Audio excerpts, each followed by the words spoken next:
Praise the lord. ఈరోజు దేవుని వాక్యం యోహాను రాసిన మొదటి పత్రిక 2వ అధ్యాయము 4వ వచనము. ఆయనను ఎరిగి ఉన్నానని చెప్పుకొనుచు ఆయన ఆజ్ఞలను గైకొనని వాడు అబద్ధికుడు, వానిలో సత్యము లేదు. ఈ వాక్య భాగం ద్వారా దేవుడు మనతో ఏం మాట్లాడుతున్నాడంటే, చాలామంది క్రైస్తవ ముసుగేసుకొని ఉంటారు. అంటే పేరుకే వాళ్ళు దేవుని బిడ్డలు, కానీ వారి క్రియల్లో దేవుని బిడ్డలని అనిపించుకునే క్రియలు ఏమి ఉండవు.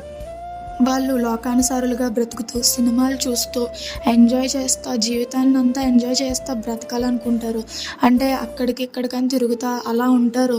అల్లరితో కూడిన ఆటపాటలు వారిలో ఉంటాయి. అల్లరి అవంతా విసర్జించమని దేవుని వాక్యం చెప్తుంటే మరి వీరేమో దేవుని వాక్యానికి విరుద్ధంగా ఉంటున్నారు. అంటే దేవుని ఆజ్ఞలను వీరు గైకుంటలేదు. నామకర్తవ్య భక్తి చేస్తూ వీళ్ళు ఏదో పెద్ద భక్తి పరుల్లా ఫీల్ అయిపోతారు. మరి ఇలాంటి వారు దేవునికి వేషధారుల వలె ఉన్నట్టే కదా, దేవునికి అవిధేయత చూపించిన వారే కదా. మరి అయితే నామకర్తపు భక్తి చేసిన వాళ్ళు దేవుని దృష్టిలో అబద్ధికుడితో సమానం. కాబట్టి లోక స్నేహము దేవునితో వైరం. కాబట్టి మరి లోక స్నేహం చేసిన వారందరూ దేవునితో వైరం పెట్టుకున్నట్టే. కాబట్టి మరి దేవుడు నామకర్త క్రైస్తవులతో, మనందరితో, యావత్ క్రైస్తవ్యంతో ఏం మాట్లాడుతున్నాడంటే దేవుని ఆజ్ఞలను గైకొనాలి అని మాట్లాడుతున్నాడు. కాబట్టి చిన్న వాక్యం ద్వారా దేవుడు మాట్లాడినందుకు దేవుని నామానికి మహిమ కలుగును గాక.